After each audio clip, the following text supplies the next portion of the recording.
जय श्रीराम मित्रांनो, येत्या खरीप हंगामापासून अर्थात जुलै 2025 पासून शेतकऱ्यांना अतिवृष्टी असेल किंवा इतर कुठल्याही परिस्थितीमध्ये जर नैसर्गिक आपत्तीमुळे शेती पिकांचे झालेले नुकसान असेल तर त्यांच्यासाठी दिली जाणारी नुकसान भरपाई ही फक्त आणि फक्त फार्मर आयडी असलेल्या शेतकऱ्यांनाच दिली जाणार आहे. मित्रांनो, यापूर्वी आपण पाहिले होते की राज्य शासनाच्या माध्यमातून कृषी विभागाच्या योजनांचा लाभ देण्यासाठी फार्मर आयडी बंधनकारक करण्यात आलं होतं आणि याचबरोबर आता अतिवृष्टीची नुकसान भरपाई देण्यासाठी सुद्धा फार्मर आयडी बंधनकारक करण्यात आलेला आहे. याच्या संदर्भातील एक महत्त्वाचा असा जी.आर. आज 29 एप्रिल 2025 रोजी निर्गमित करण्यात आलेला आहे. या जी.आर.च्या माध्यमातून परिपत्रकाच्या माध्यमातून आपण पाहू शकता केंद्र शासनाची ॲग्रिस्टिक योजना राज्य शासनाच्या कृषी विभागामार्फत राबवण्यात येत आहे. कृषी विभागाच्या विविध योजनांचा लाभ जलद गतीने आणि परिणामकारक मिळण्यासाठी ॲग्रिस्टिक योजनेअंतर्गत शेतकऱ्यांना ओळखपत्र फार्मर आयडी बंधनकारक करण्यात आलेला आहे. तर इथे पाहू शकता 15 जुलै 2025 पासून मदत व पुनर्वसन विभागाअंतर्गत नैसर्गिक आपत्तीमुळे होणाऱ्या शेती पिकांच्या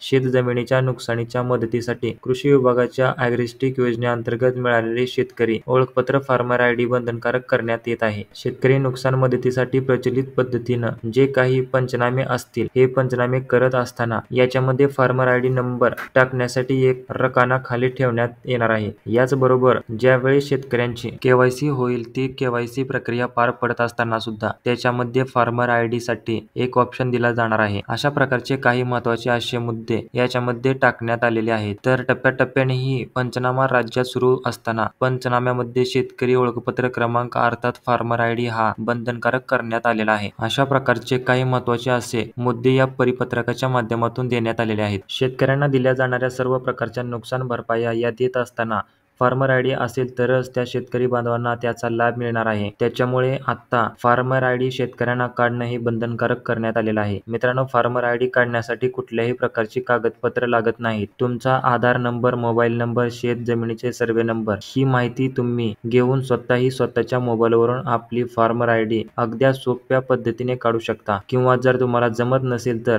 जवळच्या CSC केंद्रामध्ये जाऊन पण काढू शकता. तर मित्रांनो, येणाऱ्या काळामध्ये फार्मर आयडी खूप महत्त्वाची ठरणार आहे. सर्व योजनांचा लाभ जर तुम्हाला घ्यायचा असेल तर फार्मर आयडी काढून ठेवा लवकरात लवकर. तर मित्रांनो, सर्व योजना म्हणजेच की पीक विमा भरण्यासाठी, पीक विमा मिळवण्यासाठी, कृषी विभागाच्या योजनांचा लाभ घेण्यासाठी, PM किसान नमो शेतकरी यासारख्या योजनांचा लाभ घेण्यासाठी सुद्धा फार्मर आयडी बंधनकारक असणार आहे. आणि याच्यामध्येच आता या नैसर्गिक आपत्तीच्या मदतीसाठी सुद्धा फार्मर आयडी बंधनकारक करण्यात आलेला आहे. तर मित्रांनो, ही माहिती तुम्हाला कशी वाटली कमेंटमध्ये नक्की सांगा व व्हिडिओ आवडला असेल तर व्हिडिओला लाईक करून ठेवा. व्हिडिओ आपल्या सर्व शेतकरी मित्रांना नक्की शेअर करा. धन्यवाद.